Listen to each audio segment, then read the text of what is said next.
The DNA test on the human was for paternity, until it revealed Imperial Bloodline, Last Heir. Before we dive into this story, drop a quick hi in the comments and tell me where you're watching from. It really helps support the channel. Far beyond the reaches of Sol system, in the metal innards of a laboratory on the station Helios 7, a human male sat uncomfortably in a chair designed for a body with a different skeletal structure. The harsh blue light reflected off both the silver instruments and the anxiety in his eyes. Ethan Cole wiped his sweaty palms against his worn maintenance jumpsuit. 15 years of working menial jobs across the galaxy had taught him many things. How to fix a hyperdrive with makeshift parts, how to placate angry administrators of a dozen species, and how to stay invisible when necessary. But nothing had prepared him for this moment, sitting in an alien medical facility, waiting for a paternity test. "Mr. Cole," the Viridian doctor said, gliding into the room with unsettling grace, 6 elongated fingers delicately holding a tablet. "The preliminary genetic sampling is complete. We can proceed to the next phase." Dr. Saren towered over Ethan by at least a foot, her blue-green skin shimmering under the laboratory lights. Her species' reputation for precision and discretion was why Kayla, Ethan's ex-partner, had chosen this facility. "I still don't understand why I needed to come all this way," Ethan said, his voice tight. "Blood tests for paternity haven't changed in centuries. Why couldn't this be done on Proxima Colony where I work?" Dr. Saren's large eyes, solid black with no visible pupils, regarded him with what might have been pity. "Ms. Harper insisted on our facility's thoroughness. Hybrid children require special considerations." Ethan's jaw clenched.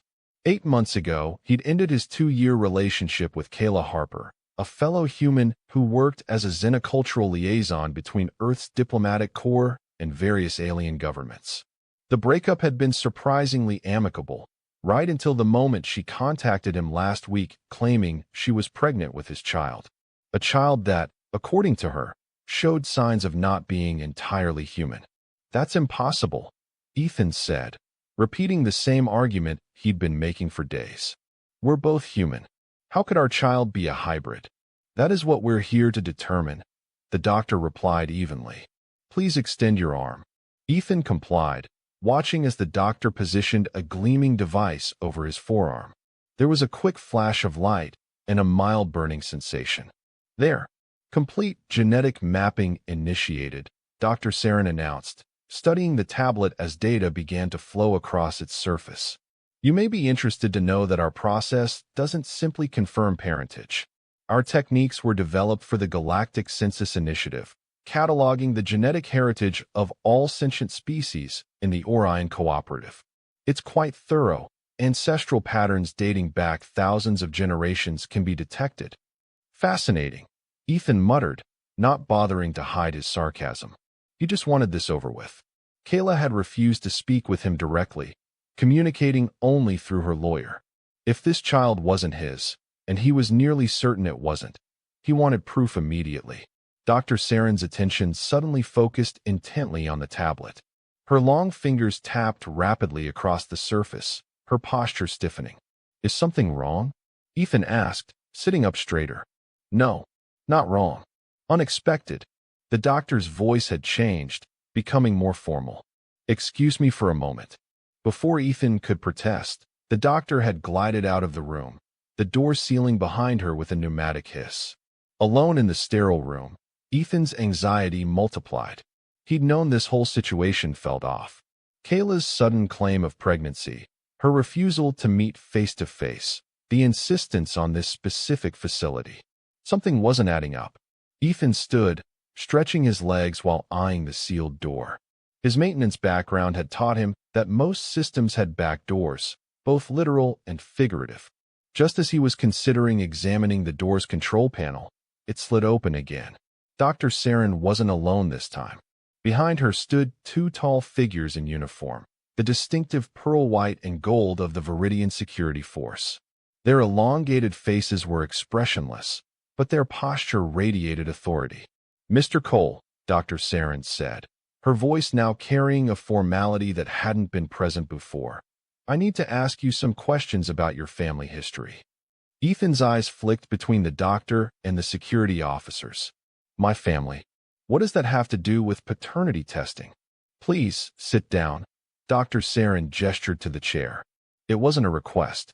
Reluctantly, Ethan sat. The security officers positioned themselves on either side of the door. Mr. Cole, what do you know about your great-grandparents? The question caught Ethan off guard. My great-grandparents? Not much. My father's parents died before I was born, and I never knew much about their parents. My mother rarely spoke about her side of the family. What? Instead of answering, Dr. Saren continued. Were you aware of any non-terrestrial origins in your lineage? Non-terrestrial. Ethan laughed, but it came out hollow. I'm human, born on Earth. So were my parents, as far as I know. As far as you know, the doctor repeated, those black eyes studying him with uncomfortable intensity. Mr. Cole, are you familiar with the Zalanthian Empire? Ethan's brow furrowed. Vaguely. Ancient civilization ruled most of the Sagittarius Arm about 5,000 years ago. Disappeared mysteriously. Basic galactic history stuff. Indeed. The Zalanthian Empire ruled over 800 star systems for nearly 10,000 years before their abrupt disappearance. Many theories exist. War, disease, transcendence to another plane of existence. The truth remained unknown, until now.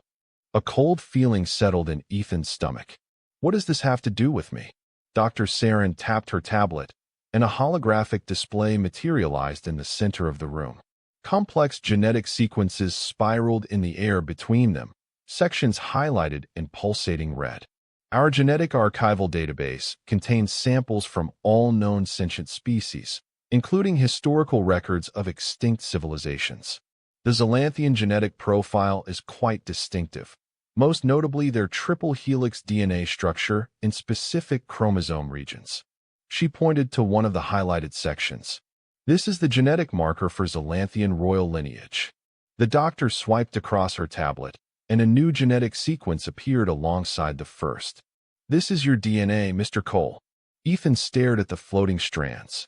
Even with his limited scientific knowledge, he could see the matching sections, glowing with undeniable similarity. That's impossible, he whispered. The evidence suggests otherwise, Dr. Saren replied. Your genetic profile contains markers exclusive to the Zalanthian Imperial Bloodline. Not merely Zalanthian, but Royal Zalanthian. To be specific, you appear to be a direct descendant of Emperor Talix IV, the last known ruler before their civilization's disappearance. Ethan felt dizzy. There must be a mistake. We've run the comparison 17 times, Dr. Saren said. The genetic markers are unmistakable.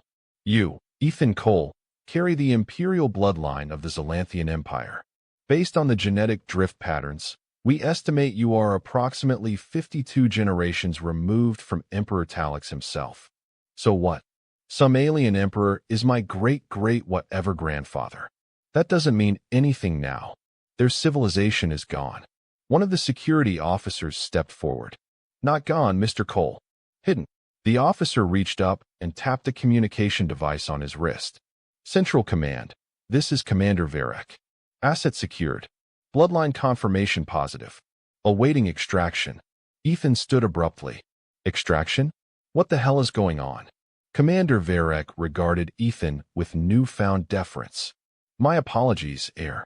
Security protocols require discretion until confirmation was absolute. Your safety is our primary concern. My safety? From what? Before anyone could answer, the facility's alarm system activated, shrieking warnings as red emergency lights began to pulse throughout the room. Perimeter breach, announced an automated voice. Multiple hostiles detected. Security lockdown initiated. Commander Varek drew a sleek weapon from his holster. They found us faster than anticipated. Doctor, initiate emergency protocol Salix 7. Dr. Saren was already moving, her fingers flying across her tablet. Initiating now. Air protection sequence engaged. Would someone please tell me what's happening? Ethan demanded, his voice nearly drowned out by the blaring alarms. Your heritage is not as unknown as we had hoped, Commander Varek explained tersely, moving to the door and checking the corridor beyond. The Zalanthian Empire didn't vanish. They went into hiding, scattered across the galaxy, integrating into various civilizations. They were fleeing from something that has never stopped hunting them. The security officer turned to face Ethan directly. For 5 millennia, the survivors of the royal line have been systematically eliminated. You are the last direct descendant of Emperor Talix, the last heir to the Zalanthian throne. And now, those who destroyed the Empire have found you. A thunderous explosion rocked the facility, causing the lights to flicker. Distant sounds of energy weapons and shouting echoed down the corridor. "We need to move now," Commander Varek ordered. "The safe room is 3 levels down. I'm not going anywhere until you explain what's happening." Ethan planted his feet firmly. Dr. Saren approached him, her usual clinical detachment replaced by urgent concern. "Mr. Cole, Heir, there's no time. The hunters will kill everyone in this facility to get to you. They've done it before, countless times across millennia.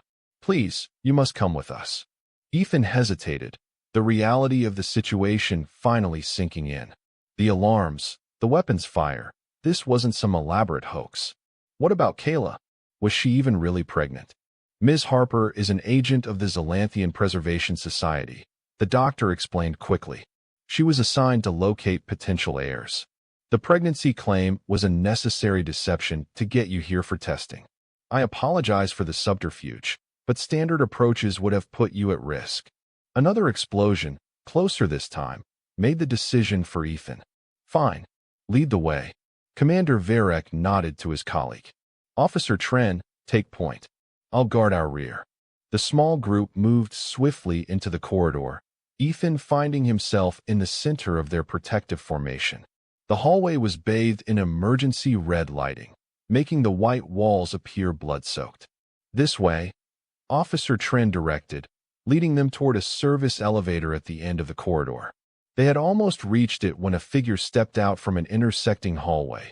Humanoid, but wrong somehow, with skin that seemed to absorb light rather than reflect it. Its eyes glowed with an unnatural purple luminescence.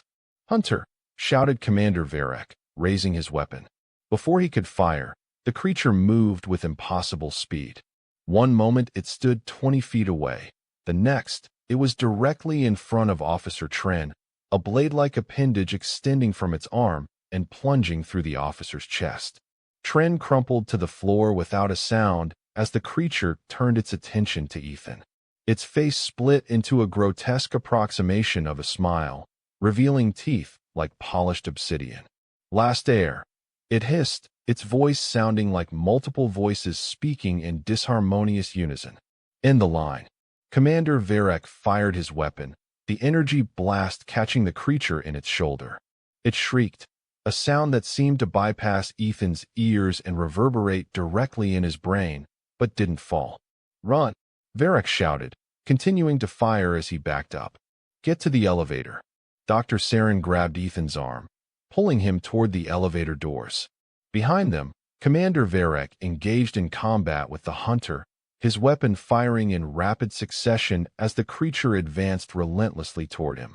They reached the elevator, Dr. Saren frantically pressing her palm against the scanner. The doors slid open with agonizing slowness. "Get in," she urged, pushing Ethan inside. As Ethan stumbled into the elevator, he looked back to see Commander Varek being lifted off his feet by the hunter, those obsidian teeth inches from the commander's throat.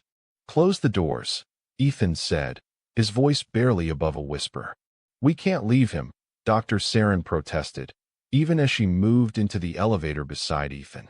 "He's already dead," Ethan replied, the cold certainty in his voice surprising even himself. As if to confirm his words, the hunter's blade arm swung in a vicious arc, and Commander Varek's body fell to the floor in 2 separate pieces. Dr. Saren made a strangled sound of horror as she slapped the emergency close button.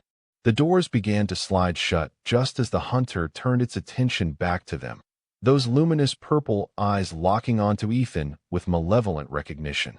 The doors sealed with a soft chime, and the elevator began its descent. "What was that thing?" Ethan asked, his voice shaking despite his efforts to control it. "Avoid Hunter," Dr. Saren replied, her own voice unsteady. "They're what remains of the creatures that destroyed the Zalanthian Empire. Not quite alive, not quite machine, something else entirely. And it's hunting me because of my bloodline. Yes, the hunters seek to eradicate all traces of Zalanthian royal DNA from the galaxy. No one knows why. Only that they've pursued this goal with single-minded determination for 5,000 years." The elevator continued its descent, the soft hum of its mechanisms eerily normal compared to the chaos they'd just witnessed. "How many are there?" Ethan asked. "Unknown. The records suggest they're few in number, but virtually immortal. That one may have killed hundreds of your ancestors over the millennia." Ethan felt a cold anger building inside him, displacing the fear. "And where exactly are we going?" "To the sublevels. There's a secure vault with a direct connection to a hidden transit system. It will take us to the Preservation Society's headquarters." "And then what?" Dr. Saren's large eyes regarded him solemnly. "Then you learn who you really are, Heir, and why your existence might change everything." The elevator slowed, approaching its destination. Dr. Saren straightened her posture, gathering her composure. "Stay close to me. The security systems below should keep us safe, but we must move quickly." The doors slid open to reveal a stark corridor different from the ones above, darker, older somehow, with walls of a material that resembled stone more than metal. Symbols that Ethan didn't recognize were carved into the surfaces, glowing with a faint blue luminescence. "Zalanthian script," Dr. Saren explained, noticing his attention.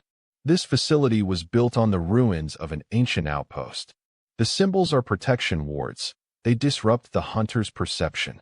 They moved quickly down the corridor, the glowing symbols seeming to brighten as they passed. Despite the situation, Ethan found himself oddly drawn to the markings, as if they resonated with something deep within him.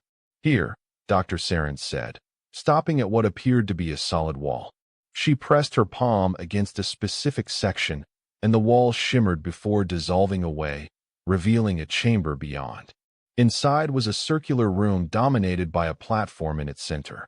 The platform was surrounded by what looked like elongated crystal shards, each taller than a person, arranged in a precise pattern. "A molecular transit array," Dr. Saren explained, guiding Ethan toward the platform. "It will disassemble our molecular structure and reassemble us at the destination." "That sounds unpleasant," Ethan remarked, eyeing the device warily. "It's perfectly safe. The Zalanthians perfected this technology at the height of their empire." As they stepped onto the platform, the crystal shards began to hum, their surfaces shimmering with energy. "There's one thing I don't understand," Ethan said, as Dr. Saren began activating the array's controls. "If the Zalanthian Empire was so advanced, how were they defeated? What could have possibly—" A thunderous crash interrupted him as the entrance to the chamber exploded inward. Through the cloud of debris, the hunter emerged, its shape seeming to flicker and distort as it passed through the doorway. "The wards," Dr. Saren gasped. "They should have prevented. They've evolved," the hunter hissed, its voice causing the crystal shards to vibrate discordantly. "Adapted. Learned. As we always do." Dr. Saren frantically worked the controls, the crystal shards glowing brighter. "Just a few more seconds," she whispered to Ethan. The hunter advanced, its movements jerky yet terrifyingly fast. "No escape, last heir. The line ends. The prophecy dies." "Prophecy?" Ethan questioned, backing up against the control console. "What prophecy?" The hunter's face contorted into that horrific smile again. "The return. The awakening. We prevent. We destroy. We ensure silence remains." A high-pitched whine began to emanate from the crystal shards, their glow intensifying to nearly blinding levels. "Now," Dr. Saren shouted, slapping a final control. The hunter lunged forward with supernatural speed, its blade arm extended toward Ethan's heart. In that frozen moment, Ethan saw Dr. Saren throw herself into the hunter's path, the blade piercing through her chest instead of his. "Run, Heir," she gasped, blue-green blood bubbling from her mouth. Find the Preservation Society. Find Kayla. Remember the prophecy of return. The crystal array reached its crescendo, light enveloping Ethan's vision. The last thing he saw was Dr. Saren collapsing as the hunter wrenched its blade free, those purple eyes still fixed on him with inhuman hatred. Then, reality dissolved around him, his consciousness stretching across space as the molecular transit initiated. His last thought before blackness claimed him was a silent promise to the doctor who had sacrificed herself. He would find answers, and somehow, he would survive. When Ethan's consciousness returned, his body felt wrong, tingling and numb, as if each cell was relearning its purpose. He gasped, drawing air into lungs that remembered their function only after the first desperate inhalation.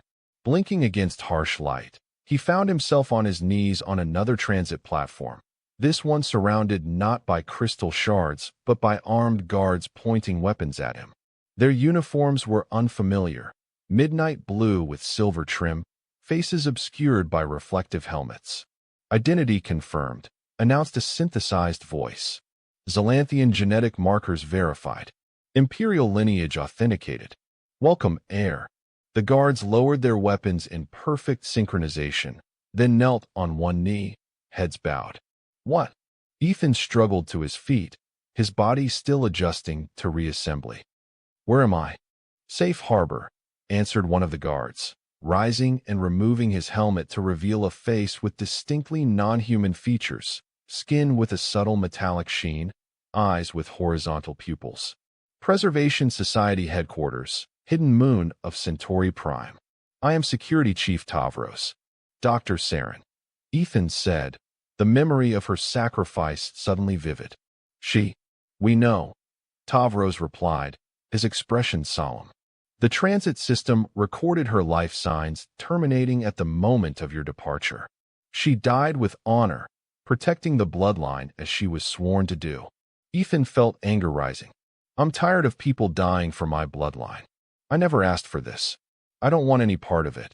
Nevertheless, it is who you are, came a familiar voice from behind the guards. The security personnel parted to reveal Kayla Harper, dressed in the same midnight blue uniform but with gold accents that suggested higher rank. Her red hair was pulled back severely, her expression professionally neutral, but Ethan could see tension in the set of her shoulders. Kayla, Ethan said, her name somewhere between a greeting and an accusation. Commander Harper, she corrected, stepping onto the platform. And before you say anything else, yes, I lied to you. About many things. But not everything, Ethan. Like what? Our relationship? Was that real? Or just another way to get close to my precious DNA? She didn't flinch at his bitter tone.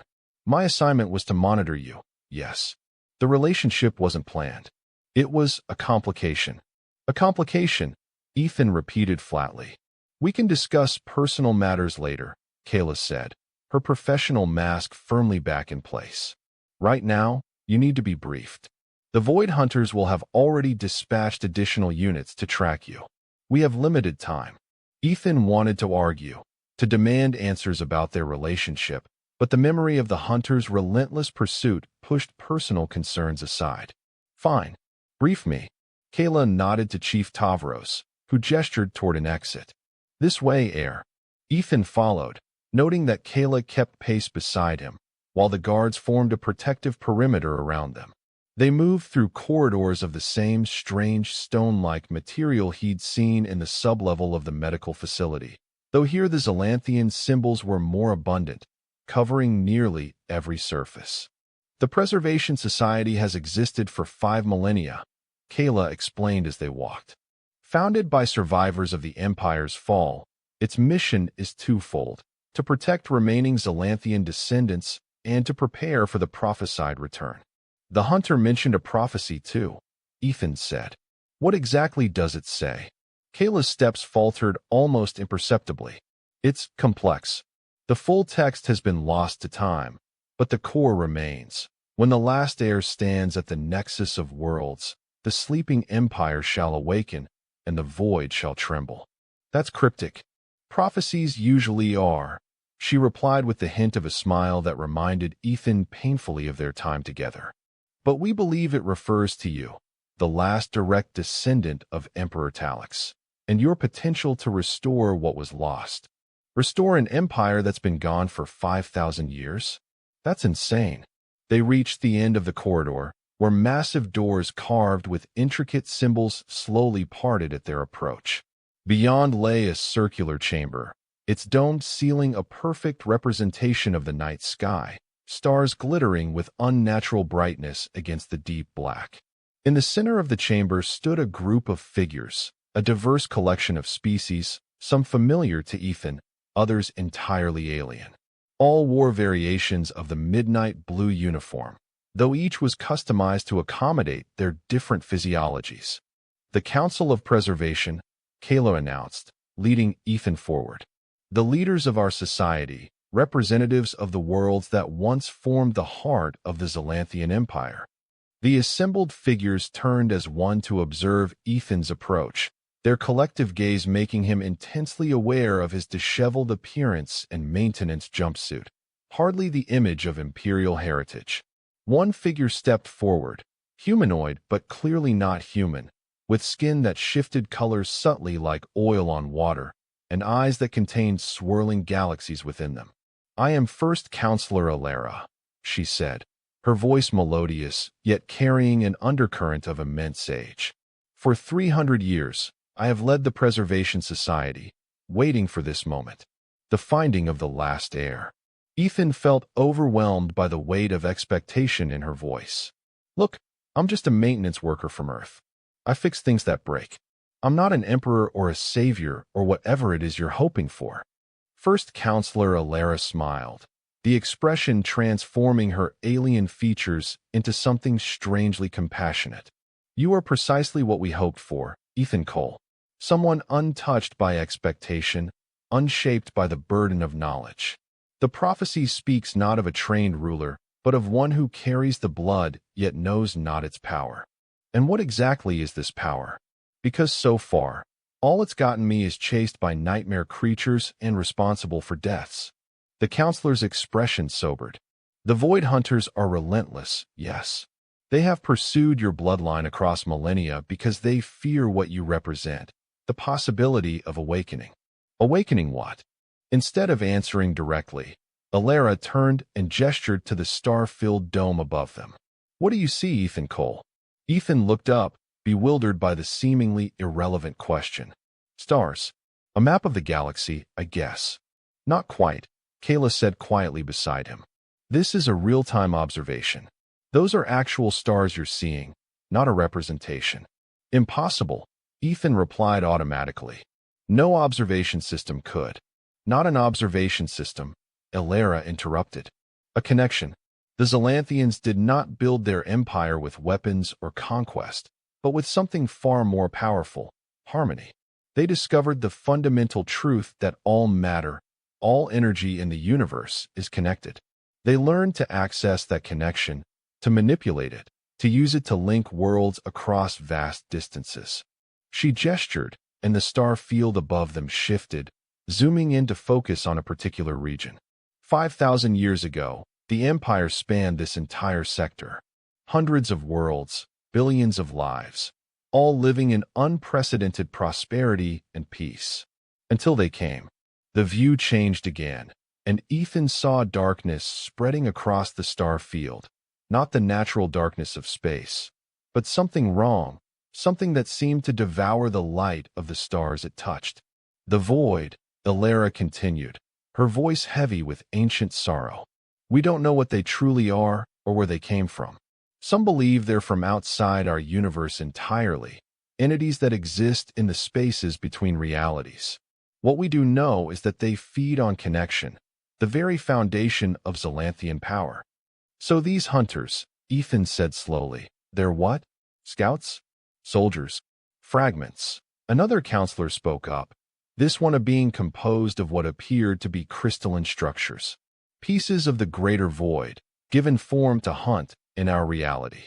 Each is connected to the whole, sharing a singular purpose, to prevent the Empire's return." "Because if the Empire returns," Kayla added, It threatens their ability to feed on the connections between worlds. Ethan shook his head, struggling to absorb the scale of what they were describing. And you think I can somehow stop this? One human against cosmic horror entities. Not human, Elara corrected gently. Not entirely.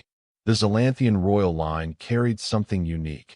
The ability to perceive and manipulate the connections at their most fundamental level. It's in your blood, dormant but present. The genetic tests confirmed it. So what now? Ethan asked, fatigue suddenly washing over him as the adrenaline of the past few hours began to fade. You train me to use these supposed abilities? Turn me into your weapon against the void.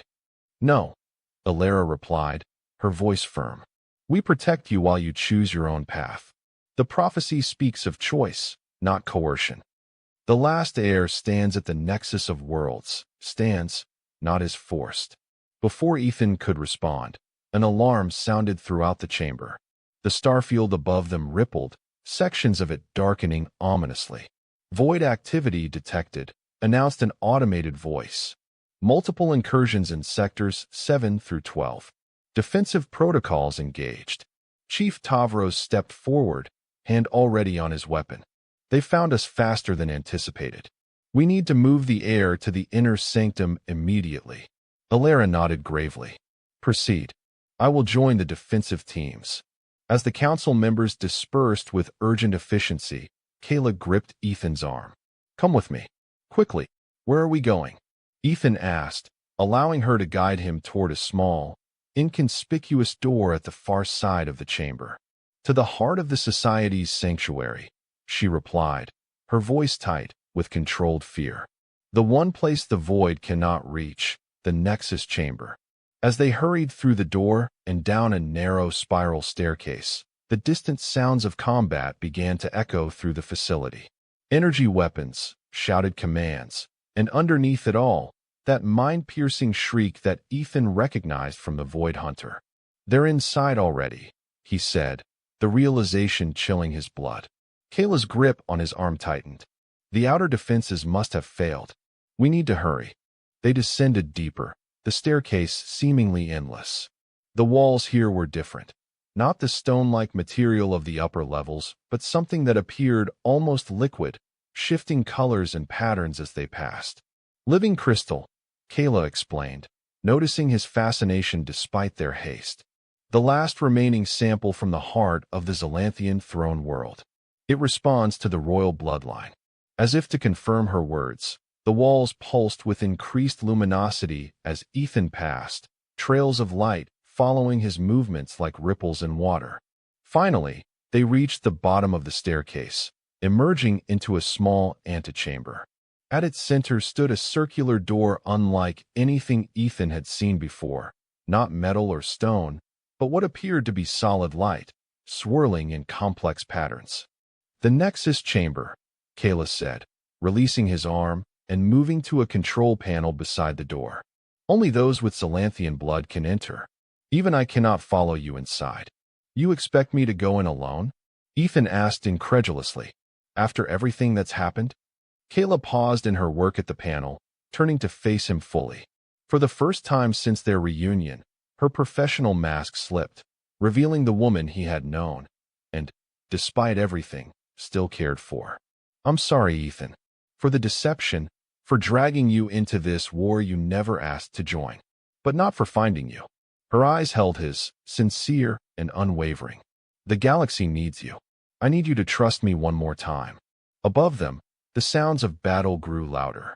The ceiling trembled, dust and small fragments raining down as something massive impacted the levels above. Ethan looked at the swirling door, then back at Kayla. What's in there? The answer to who you are, she replied. And maybe, just maybe, the salvation of us all. Another impact shook the chamber more violently. The staircase behind them partially collapsed, stone and crystal shattering. We're out of time, Kayla said urgently, finishing her work at the panel. The door of light began to pulse faster, its swirling patterns aligning into what looked like a pathway. You need to go now? Ethan hesitated. Come with me. Kayla shook her head, already drawing her weapon. I can't. The chamber won't admit me. Besides, she gave him a sad smile. Someone needs to make sure you have time. Before Ethan could protest further, the antechamber door burst open. Through it came not the humanoid hunter from before, but something far worse, a writhing mass of darkness that seemed to consume the very air around it, purple eyes opening and closing across its amorphous surface. "Go!" Kayla shouted, firing her weapon at the monstrosity. The energy blasts seemed to be absorbed into the darkness, causing momentary ripples but no apparent damage. The mass surged forward with terrifying speed. Kayla stood her ground, continuing to fire as she positioned herself between the creature and Ethan. "Kayla!" Ethan cried out, reaching for her. She turned her head slightly, her eyes meeting his one last time. "Find your destiny, Ethan, and know that what was between us, that was real." Then she charged directly at the darkness, her weapon overloading with a high-pitched whine. As the void mass engulfed her, Ethan saw her slam her hand down on her weapon's core. The resulting explosion threw him backward through the doorway of light. The last thing he saw before the Nexus chamber sealed was a sphere of blinding energy momentarily pushing back the darkness, Kayla's silhouette at its center, consumed by her own sacrifice. Then the door closed, and Ethan Cole, last heir to the Zalanthian throne, was alone in the heart of a sanctuary built to await his coming, the weight of an entire galaxy's fate suddenly resting on his shoulders. Inside the Nexus chamber, time seemed to hold no meaning. The space was both vast and intimate, its boundaries impossible to determine. Light emanated not from any visible source, but from the air itself, creating an environment of perfect illumination without shadows. At the center of the chamber stood a simple pedestal of the same living crystal he had seen in the stairwell. Upon it rested a small object, a cube, no larger than his palm, that seemed to be made of the same material as the pedestal, yet somehow more refined, more perfect in its construction. Ethan approached cautiously, keenly aware of the silence pressing in around him. The events of the past hours replayed in his mind. The paternity test that wasn't, the revelation of his heritage, the horrific void hunters, and the sacrifices of Dr. Saren and Kayla. So many deaths, all because of blood he never knew he carried.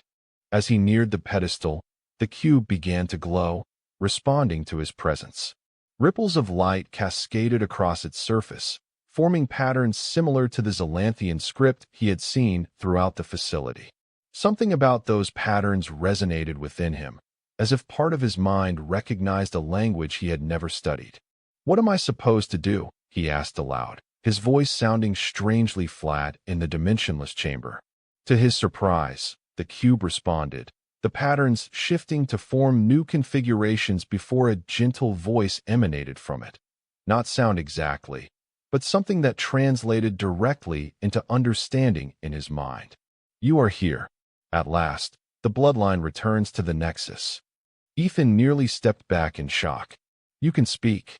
"I am not speaking as you understand it," came the response. "I am connecting. Your Zalanthian genetics allow you to perceive these connections as communication. I am the archive, repository of all that remains of the Empire's knowledge." "The cube is some kind of database?"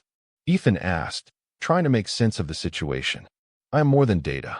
I am memory, experience, wisdom. I contain the collective consciousness of the Zalanthian Council of Elders at the moment of the Empire's fall." The patterns on the cube shifted again, becoming more complex. "You have questions. This is right. To understand your destiny, you must first understand your past." Ethan hesitated only briefly before asking the question that burned most fiercely. What happened to the Empire? How did it fall? The cube's glow intensified, and suddenly the chamber around Ethan changed. The featureless space transformed, becoming a vast council chamber. Transparent walls revealed a breathtaking vista of a city unlike any Ethan had ever seen. Crystal spires reaching impossibly high into a lavender sky, with vehicles of light moving between them in elegant patterns. Around him stood figures, Zalanthians, he presumed, with features that seemed almost human yet distinctly alien. their skin having the same subtle metallic sheen he had noticed on Chief Tavros. The final days of Xalanthus, the throne world, explained the archive's voice. What you see is the memory of the High Council's last gathering, 52 generations before your birth. The figures began to move, to speak, though Ethan heard their voices as direct impressions rather than sound. The void consumes another sector. One of them was saying, desperation evident in his projected thoughts. The outer colonies are lost. Our connection networks cannot withstand their assault. The harmony lattice is failing, another added. World after world falls silent as the connection is severed. At the head of the council sat a figure more imposing than the rest, taller, with eyes that shimmered with inner light and skin that seemed to contain galaxies within its patterns. Upon his brow rested a simple circlet of living crystal. Emperor Talix, the archive's voice explained. Your ancestor. The emperor rose, and the council fell silent. The evacuation proceeds as planned. Talix spoke, his mental voice carrying authority and sorrow in equal measure. Our people scatter to the stars, integrating into 100 different civilizations. The knowledge of what we were, of the connections that bound us, is preserved in the archives and in our blood. And the prophecy, my emperor? Asked an elderly counselor. Are we certain? Talix's expression grew solemn. The seers are unanimous. The void cannot be defeated now, in this time. But a day will come when the last of my line stands at the nexus of worlds, and the choice will be offered. Restoration or eternal darkness. The scene shifted, dissolving into chaos. The beautiful city now under attack, the crystal spires shattering as masses of writhing darkness descended from the sky. Screams filled Ethan's mind, the psychic impression of terror and death overwhelming. Stop! Ethan gasped, falling to his knees. The vision immediately faded, returning the Nexus chamber to its original state, the cube glowing steadily on its pedestal. Forgive me. The archive's voice came more gently. The memories of the fall are intense. Even after 5 millennia, the pain remains fresh within the collective consciousness. Ethan struggled to his feet, still shaken by what he'd witnessed. The Emperor spoke of a choice. What choice? The choice that only you can make, the archive replied. The Empire was not destroyed completely, Ethan Cole. It was hidden, preserved. What do you mean, preserved? Everyone I've met has talked about the Empire in the past tense. Because to them, it exists only in history. But the truth is more complex. The cube's patterns shifted again, forming a representation of the galaxy with certain points illuminated. When the void first appeared, Emperor Talix recognized that direct confrontation was impossible. The void entities fed on the very connections that gave our civilization its power, turning our greatest strength against us. So he evacuated the Empire, Ethan said, remembering the scene he had just witnessed. That was only part of the plan, the archive corrected. While our people scattered, taking new identities among the younger races of the galaxy, Talix enacted a desperate measure. Using the full power of the Imperial throne and the combined consciousness of the High Council, he shifted the core worlds of the Empire, trillions of souls, into a state of temporal stasis, hidden between the moments of normal space-time. Ethan struggled to comprehend the scale of what the archive described. You're saying the Empire still exists? Just paused. Precisely. Not destroyed, merely suspended, waiting for the moment when it could safely return. The Void Hunters sensed this deception, though they could not locate the suspended worlds. Thus began their millennia-long hunt for the royal bloodline, seeking to eliminate the only ones who could reactivate the stasis field and restore the Empire. And that's what the prophecy means, Ethan said slowly. When the last heir stands at the nexus of worlds, the sleeping Empire shall awaken. Yes, this chamber, this nexus, is the control point for the stasis field. From here, with the proper sequence, you could reactivate the connection network and bring the core worlds back into normal space-time. Ethan paced around the pedestal, his mind racing. But wouldn't that just make them vulnerable to the void again? What's changed in 5,000 years?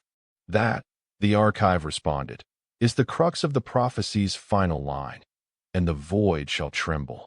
The nature of that trembling was never clear to the seers, whether it meant victory over the void or merely a temporary advantage. That uncertainty is why the choice must be yours, freely made. What choice exactly? The cube's surface shifted once more, and a complex sequence of patterns appeared, a code or key of some kind. This is the restoration sequence. If activated, it will reverse the temporal stasis, bringing the core worlds of the Empire back into normal space-time, exactly as they were 5 millennia ago. However, it will also immediately alert all void entities to their presence. So I either leave an entire civilization frozen for eternity or potentially condemn them to destruction, Ethan said bitterly. Some choice. There is another option, the archive offered. You could choose to join them in stasis, preserving the bloodline until perhaps some future time when the void no longer threatens the galaxy. Ethan laughed without humor. Hide and hope the problem solves itself? That doesn't sound much better. The choice is not simple, the archive acknowledged. It was not meant to be. The weight of civilizations rests upon it. Before Ethan could respond, the chamber shuddered violently. Cracks appeared in the seemingly impenetrable walls, darkness seeping through like liquid shadow. They breached the nexus. The archive's voice came with newfound urgency.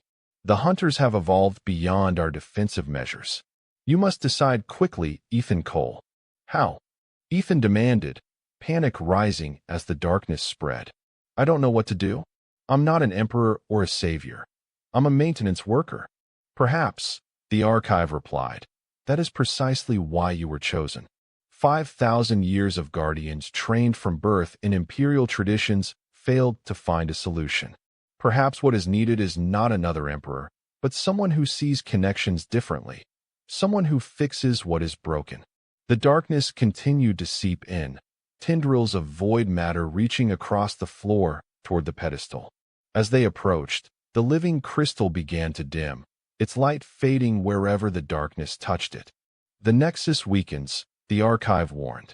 The connection cannot be maintained much longer. Ethan stared at the restoration sequence still displayed on the cube's surface, then at the encroaching darkness. Something the archive had said resonated with him, about connections, about fixing what was broken.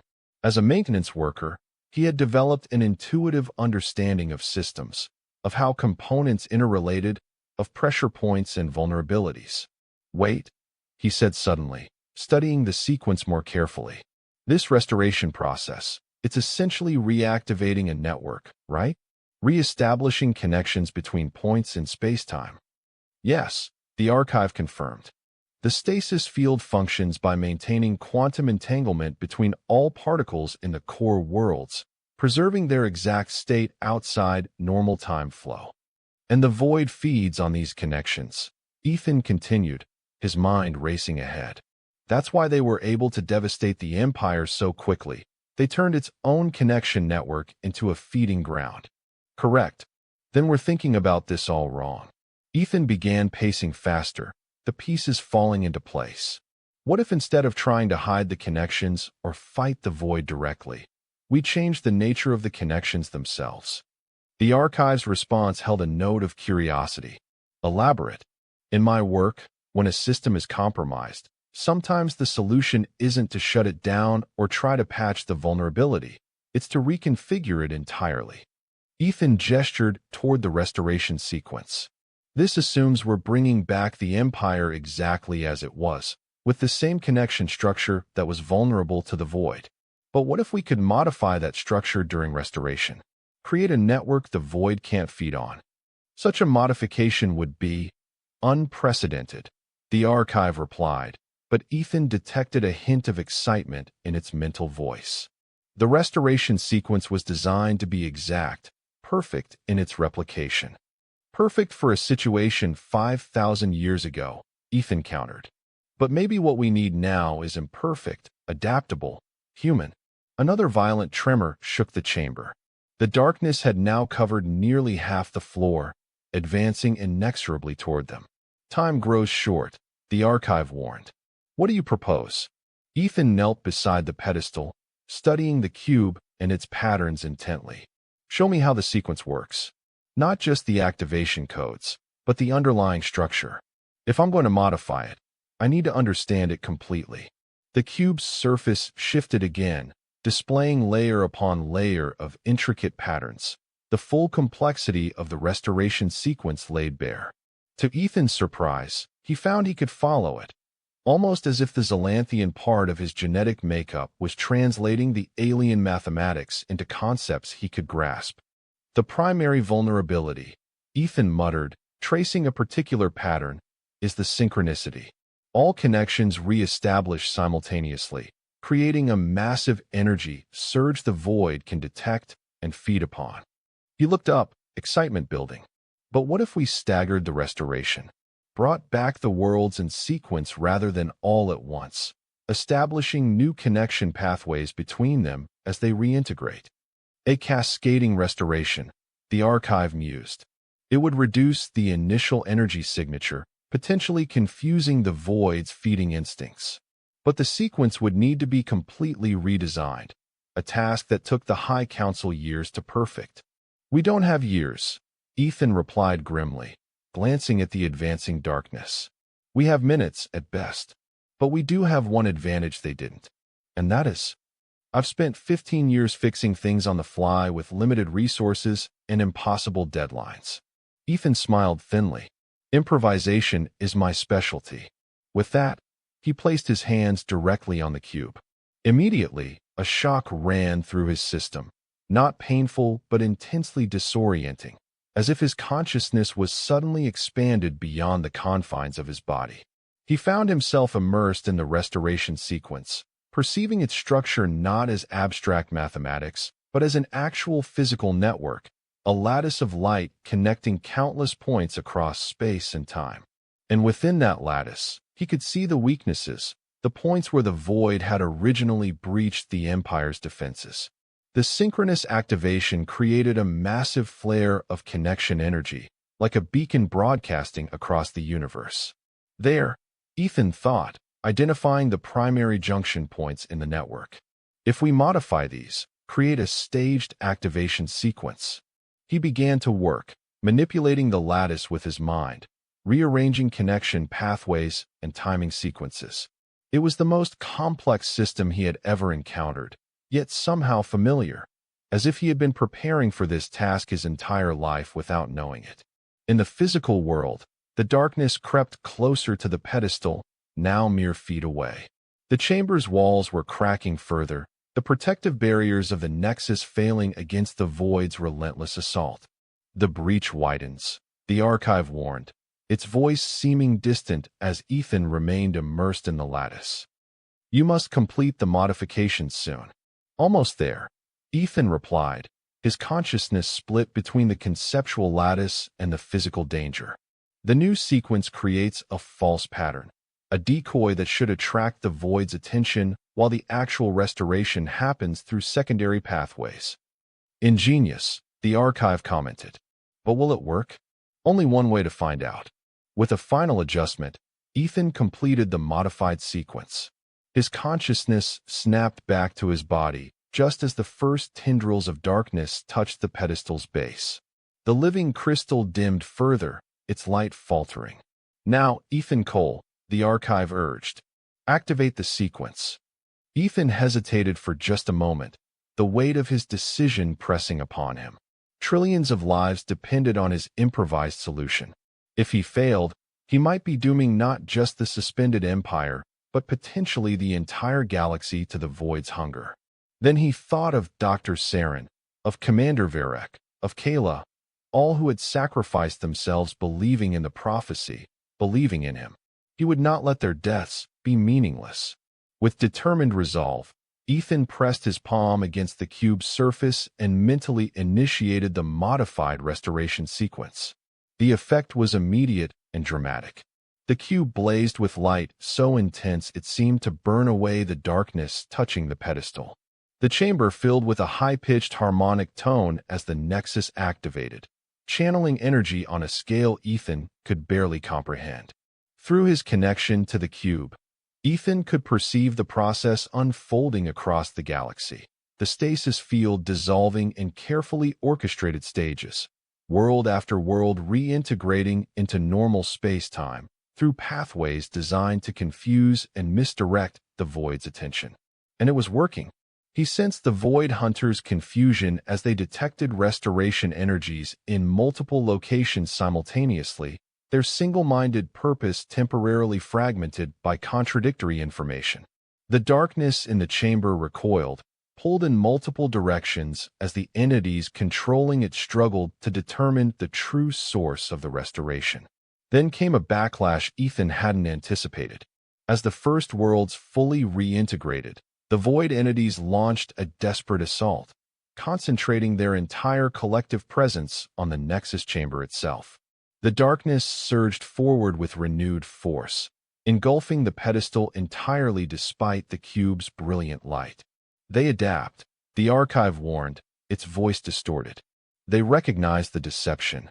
Ethan felt the darkness touch him, cold beyond imagining, a sensation of absolute emptiness that threatened to devour his very essence.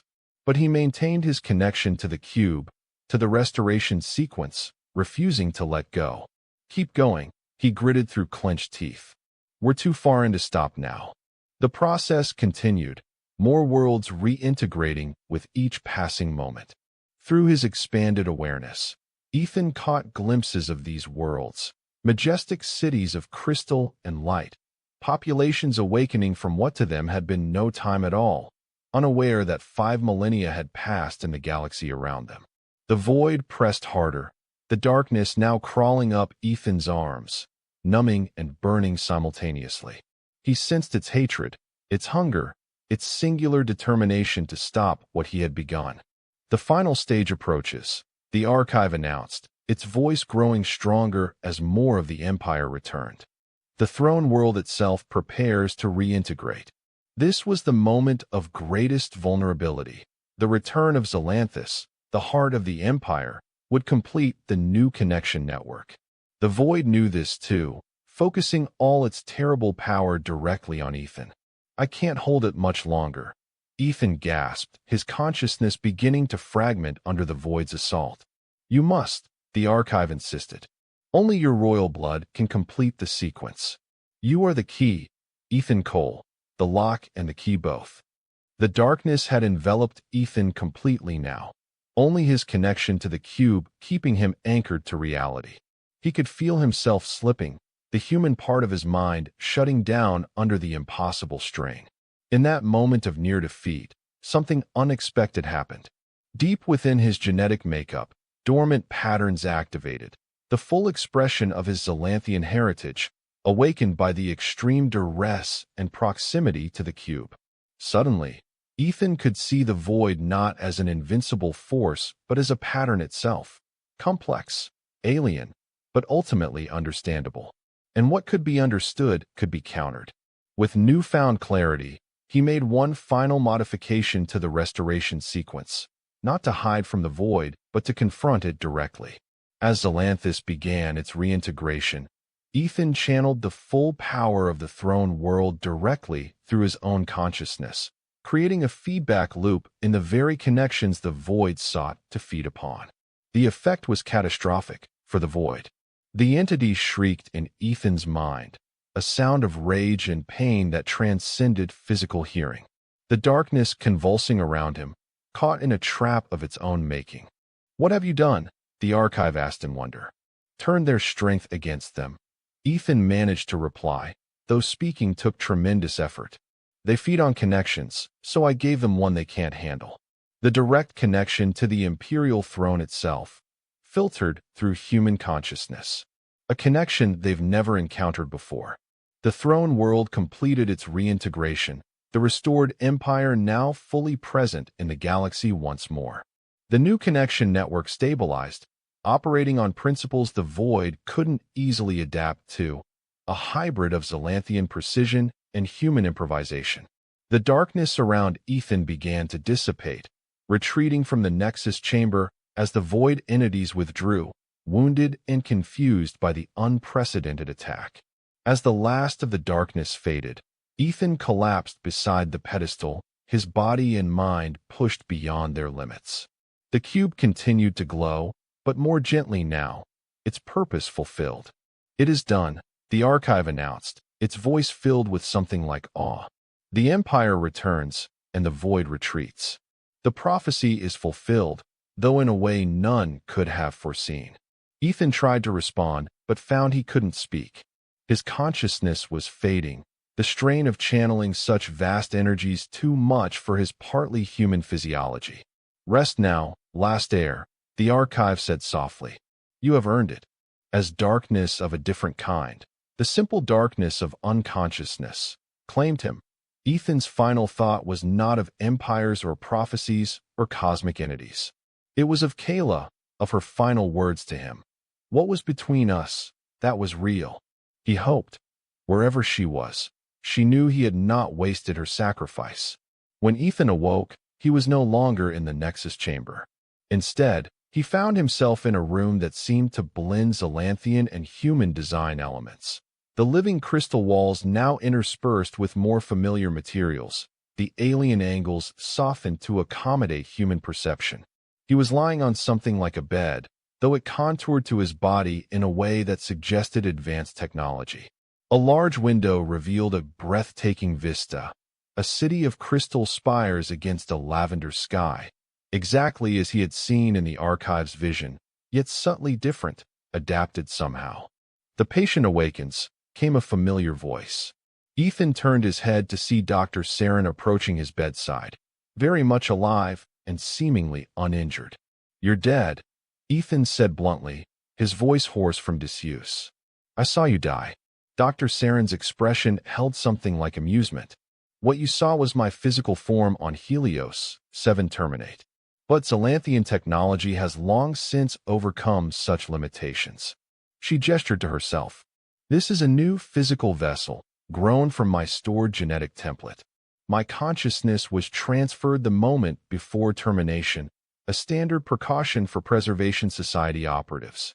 Ethan struggled to sit up, his body feeling strangely light, yet powerful. "How long was I unconscious?" 17 days, by human reckoning, Dr. Saren replied, checking something on a tablet similar to the one she had used during his paternity test, which now seemed a lifetime ago. "Your physiology underwent significant changes during the restoration process. Your dormant Zalanthian genetics have fully expressed themselves, integrating with your human DNA in a way our scientists are still studying with great interest."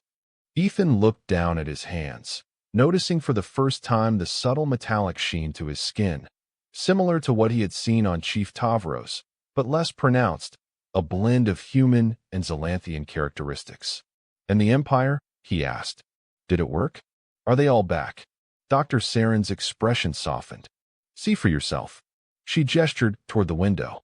"This is Zalanthus, the throne world, restored and adapting to its new place in the galaxy, 5 millennia after its disappearance." Ethan moved carefully to the window, still adjusting to his altered body. The city before him pulsed with life and activity, the spires he had seen in the vision now interspersed with structures of more diverse design, as if the restored civilization was already incorporating elements from the intervening millennia. "And the void?" he asked, almost afraid of the answer. "Retreated, for now," came another familiar voice from the doorway. "Your modification to the restoration sequence did more damage than we thought possible. They're not destroyed. Entities like that probably can't be truly destroyed, but they've withdrawn to lick their wounds, so to speak." Ethan turned to see Kayla standing there, alive and whole, dressed in a uniform that blended the midnight blue of the Preservation Society with the pearl white and gold trim of what he now recognized as Imperial styling. "Kayla," he breathed, relief washing over him. "You're alive too." She smiled, walking into the room. Same explanation as the good doctor. Consciousness transfer at the moment of physical termination. Though I must say, the new body takes some getting used to. Everything feels just slightly off, like wearing someone else's clothes. Ethan laughed, the sound surprising him with its ease. "I know the feeling." Dr. Saren discreetly excused herself, leaving them alone. Kayla approached until she stood beside Ethan at the window, both of them looking out at the restored city. "So," Ethan said after a comfortable silence, "what happens now? The prophecy is fulfilled. The Empire is back. Do I go back to fixing maintenance systems on space stations?" Kayla gave him a sidelong glance. "That depends entirely on you. Technically, as the last direct descendant of Emperor Talix, you have a claim to the Imperial throne. The High Council has been revived, and they're eager to meet with you." "Me, an emperor?" Ethan shook his head. "I don't think so. I'm half human, raised on Earth with no knowledge of Zalanthian traditions or politics. They can't seriously want me to rule." "Actually," Kayla replied, "many see your human heritage as an advantage. Your solution to the Void threat proved that.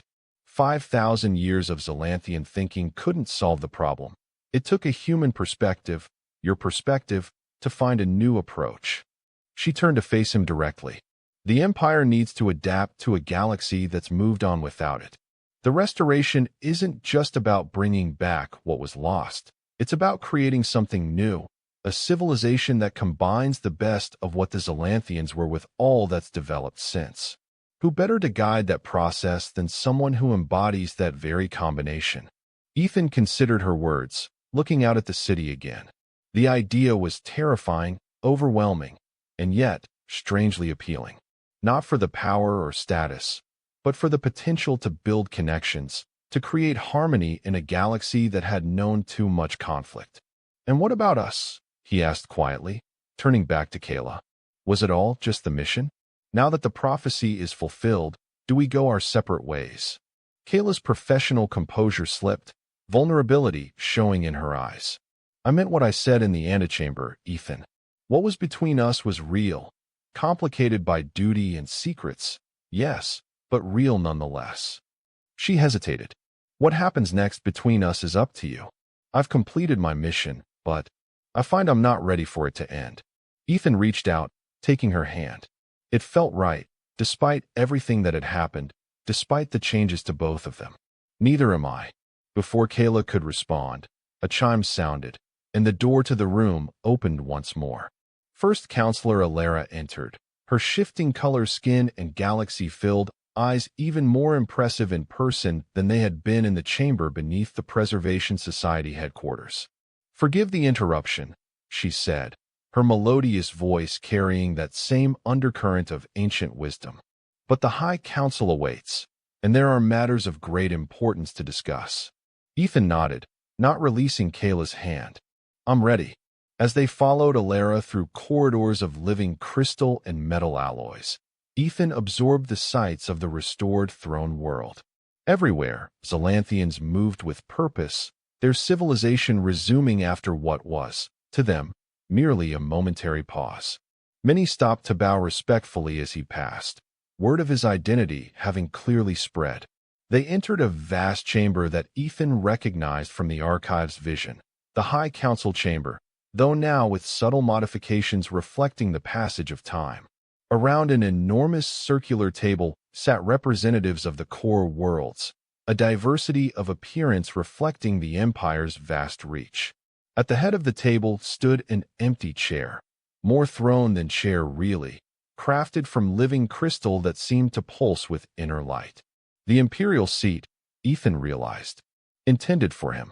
The High Council acknowledges Ethan Cole, last heir of the royal line, savior of the Empire, announced Alara formally. The prophecy is fulfilled. The sleeping Empire awakens. The void trembles. The assembled counselors rose as one, bowing deeply. "Please sit," Ethan said, uncomfortable with the deference. "We have much to discuss." As the council took their seats, Ethan remained standing, Kayla at his side. The throne-like chair at the head of the table waited expectantly, but he made no move toward it. "I understand the traditions and expectations," he began, looking around at the assembled faces. "But I am not Emperor Talix. I am not even fully Zalanthian. I was raised human, on Earth, with human values and human limitations. I cannot simply step into a role I was never prepared for." Murmurs of concern rippled through the council, but Ethan raised a hand for silence. "However," he continued, I recognize the unique position I occupy, a bridge between the ancient empire and the modern galaxy. The Zalanthian civilization was built on connection, on harmony between diverse worlds and peoples. That principle remains valid, perhaps more so now than ever before. He gestured toward the massive window overlooking the city. Out there is a galaxy that has continued for 5 millennia without the Empire. New civilizations have risen, new alliances formed. We cannot simply return and expect to reclaim what once was.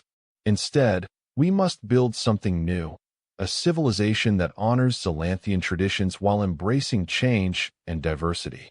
Ethan paused, gathering his thoughts. The counselors watched intently, some with approval, others with reservation. Therefore, I propose a transitional period, a time for the Empire to reintegrate into the galactic community gradually, establishing diplomatic relations rather than asserting dominance. During this period, governance should be shared between the High Council and representatives from major galactic powers. "And your role in this arrangement?" asked Alara, her expression unreadable. Ethan glanced at Kayla, who nodded encouragingly. "I will serve not as Emperor, but as First Consul, a guide and mediator between the restored Empire and the wider galaxy. When the transition is complete, when true harmony is established, the people can decide the final form of governance." The chamber fell silent as the counselors considered his words. Finally, an elderly Zalanthian with silvery skin spoke up. "The heir speaks wisdom beyond his years," he said slowly. "Perhaps this is why the prophecy specified the last heir, not merely for the blood he carries, but for the perspective he brings. I support the proposal." One by one, the other counselors voiced their agreement, some enthusiastically, others with more reservation. Alara was the last to speak. "It is decided then," she declared. "Ethan Cole shall serve as First Consul of the restored harmony. Let preparations begin immediately for diplomatic outreach to the major powers of the modern galaxy." As the meeting adjourned, Ethan and Kayla found themselves alone in the chamber, standing before the imperial throne that would remain empty, for now, at least. "First Consul Cole," Kayla said with a small smile. "Has a nice ring to it." Ethan shook his head, still processing the magnitude of what he had set in motion. "This isn't at all how I expected my life to go when I showed up for what I thought was a simple paternity test."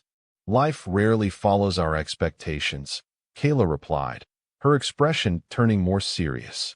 "But sometimes the unexpected paths lead to the greatest destinations." Ethan looked at her, really looked at her, seeing beyond the professional exterior to the woman he had fallen for, the woman who had died for him, the woman who now stood beside him at the dawn of a new era. "I'm glad you're here with me," he said simply. "Whatever comes next." Kayla's smile widened. "I wouldn't be anywhere else, First Consul." Together, they turned and walked from the chamber, leaving the empty throne behind, a symbol of what had been and what might someday be again, but not what was needed now. Now was the time for building bridges, for healing ancient wounds, for creating new connections. And as they stepped out onto a balcony overlooking the reborn city, the first diplomatic vessel from Earth appeared in the lavender sky above, humanity reaching out to its distant cousins, the first of many connections in a new web of harmony that would span the stars. Ethan Cole, maintenance worker turned First Consul, descendant of emperors yet raised among ordinary people, stood at the crossroads of past and future, ready to guide two civilizations toward a shared destiny. The DNA test that had begun as a simple question of paternity had revealed not just his heritage, but his purpose, to be not the last of an ancient line, but the first of something entirely new. And that was the end of the story. If you listened all the way to here, don't forget to leave feedback about what you thought of the story in the comments, whether positive or negative. Your feedback helps us improve. Also leave your like and subscribe to the channel for more stories like this one. And I'll leave here on the screen another video that I'm sure you'll like. Big hug, and see you in the next story.